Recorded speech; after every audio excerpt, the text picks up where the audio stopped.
이윤창 목사님과 함께하는 아침 묵상. 오늘 말씀은 마태복음 20장 17절에서 28절 말씀입니다. 예수께서 예루살렘으로 올라가려 하실 때에 12 제자를 따로 데리시고 길에서 이르시되, 보라, 우리가 예루살렘으로 올라가노니 인자가 대제사장들과 서기관들에게 넘겨짐에 그들이 죽이기로 결의하고 이방인들에게 넘겨주어 그를 조롱하며 채찍질하며 십자가에 못 박게 할 것이나 제3일에 살아나리라. 그때 세베대의 아들의 어머니가 그 아들들을 데리고 예수께 와서 절하며 무엇을 구하니, 예수께서 이르시되 무엇을 원하느냐. 이르되 나의 이 두 아들을 주의 나라에서 하나는 주의 우편에 하나는 주의 좌편에 앉게 명하소서. 예수께서 대답하여 이르시되 너희는 너희가 구하는 것을 알지 못하는도다. 내가 마시려는 잔을 너희가 마실 수 있느냐. 그들이 말하되 할 수 있나이다. 이르시되 너희가 과연 내 잔을 마시려니와 내 좌우편에 앉는 것은 내가 주는 것이 아니라 내 아버지께서 누구를 위하여 예비하셨든지 그들이 얻을 것이니라.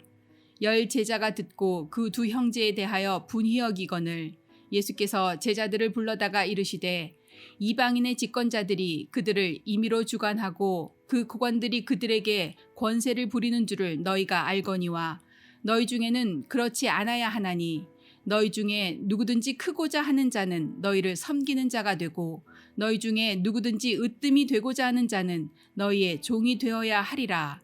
인자가 온 것은 섬김을 받으려 함이 아니라 도리어 섬기려 하고 자기 목숨을 많은 사람의 대속물로 주려 함이니라. 아멘.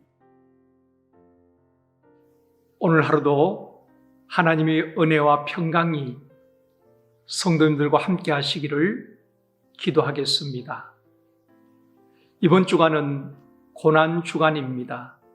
예전 같으면은 고난주간 특별 새벽 기도회로 성도들이 새벽마다 교회에 모여서 주님의 고난을 묵상하며 또 금식하며 주님의 고난에 동참하는 마음으로 한 주간을 보냈을 터인데, 코로나 사태로 인하여서 영상 예배로 고난주간을 보내게 되었습니다. 고난주간 월요일 아침에 마태복음 20장 17절에서 28절 말씀을 묵상하면서 은혜 나누기를 원합니다. 하나님께서 우리에게 비밀로 하신 것이 크게 3가지가 있습니다.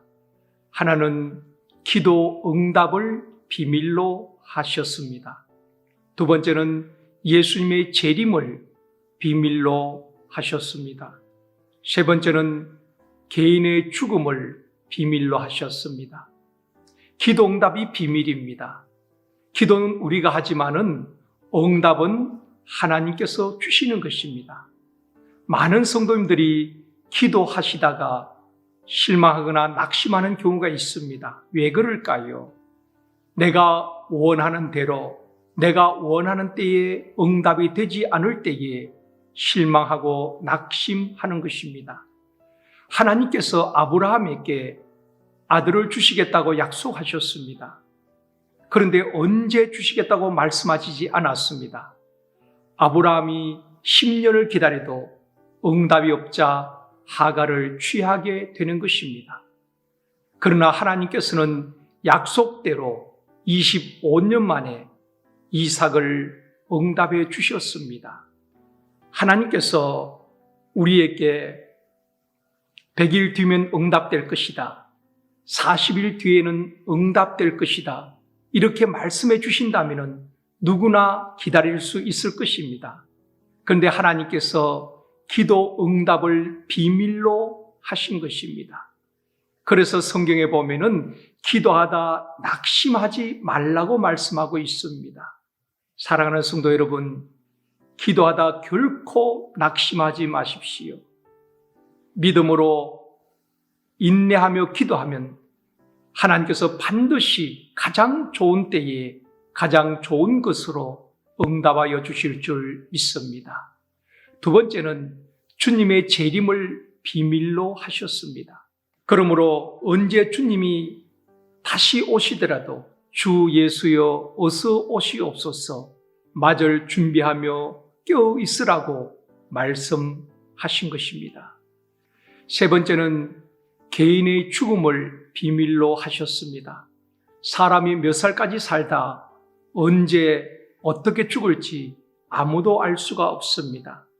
잠언 27장 1절에 보면은 너는 내일 일을 자랑하지 말라. 하루 동안에 무슨 일이 일어나는지 내가 알 수 없음이니라고 말씀하셨습니다. 우리가 내일 일을 알 수 있다면 불행한 일도 사고도 피해갈 수 있을 것입니다. 그런데 내일 일을 알 수 없고 죽음에 대해서 비밀로 하신 것입니다. 오늘 본문 18절에서 19절에 보면은 예수님께서 제자들에게 예루살렘에 올라가셔서 대제사장들과 서기관들에게 고난을 당하시고 조롱과 채찍에 맞으시고 십자가에 죽으시고 3일 만에 다시 살아나실 것을 말씀하셨습니다. 이것이 하나님의 구원 계획입니다. 사람은 내일 일을 알 수 없지만 예수님께서 언제 어떻게 죽으시고 또 부활하실 것을 미리 말씀해 주셨습니다. 예수님께서 이 말씀을 하실 때에 야고보와 요한의 어머니가 예수님께 구하기를 자신의 두 아들을 주님의 나라에 하나는 우편에 하나는 좌편에 앉게 해달라고 부탁을 합니다. 지금 예수님은 십자가와 부활에 대해서 말씀하고 계시는데 야고보와 요한의 어머니는 전혀 엉뚱한 부탁을 하고 있는 것입니다. 세상 나라와 하나님 나라의 차이가 무엇일까요? 세상 나라는 서로 경쟁하고 남을 이기고 자신이 어뜸이 되고 자신이 높아지려고 합니다. 그러나 하나님의 나라는 내가 낮아지고 주님을 높여드리는 것입니다. 나를 낮추고 상대방을 높이는 것입니다. 주님은 이런 사람이 천국의 큰 자라고 말씀하고 계십니다. 야고보와 요한의 어머니는 두 아들을 높여달라고 구합니다. 그때 예수님께서 26절, 27절에 이렇게 말씀하십니다. 너희 중에 누구든지 크고자 하는 자는 너희를 섬기는 자가 되고 너희 중에 누구든지 어떠함이 되고자 하는 자는 너희의 종이 되어야 하리라고 말씀하셨습니다. 그렇습니다. 세상에서 서로 높임을 받고 섬김을 받으려고 하지만은 하나님의 사람들은 종이 되고 남을 섬겨주는 것입니다. 27절에서도 인자가 온 것은 섬김을 받으려 함이 아니라 도리어 섬기려 하고 자기 목숨을 많은 사람들의 대속물로 주려 함이니라고 말씀하고 있습니다. 예수님께서도 섬김을 받고 환영받기 위해서 이 땅에 오신 것이 아닙니다. 우리의 죄를 담당하시고 십자가에 자신을 대속물로 주시기 위해서 육신 입고 종의 모습으로 이 땅에 오셔서 또한 제자들을 사람들을 섬기셨고 마지막에는 희롱과 조롱을 당하시고 채찍에 맞으시고 우리를 대신하여 십자가에 죽으신 것입니다. 사랑하는 성도님들, 오늘도 주님을 본받아서 우리가 주님을 섬기고 이웃을 남을 나보다 낫게 여기며 섬기는 한 날이 되어지기를 원합니다. 오늘 기도 제목을 드리겠습니다. 주님, 나를 위해 조롱과 멸시를 당하시고 채찍에 맞으신 주님의 고난을 깊이 묵상하며 경건하게 사는 한 날이 되게 하여 주옵소서. 또한 주님을 본받아서 주님을 섬기고 이웃을 섬기는 한 날이 되게 하여 주옵소서. 기도 제목을 가지고 함께 기도하기를 원합니다.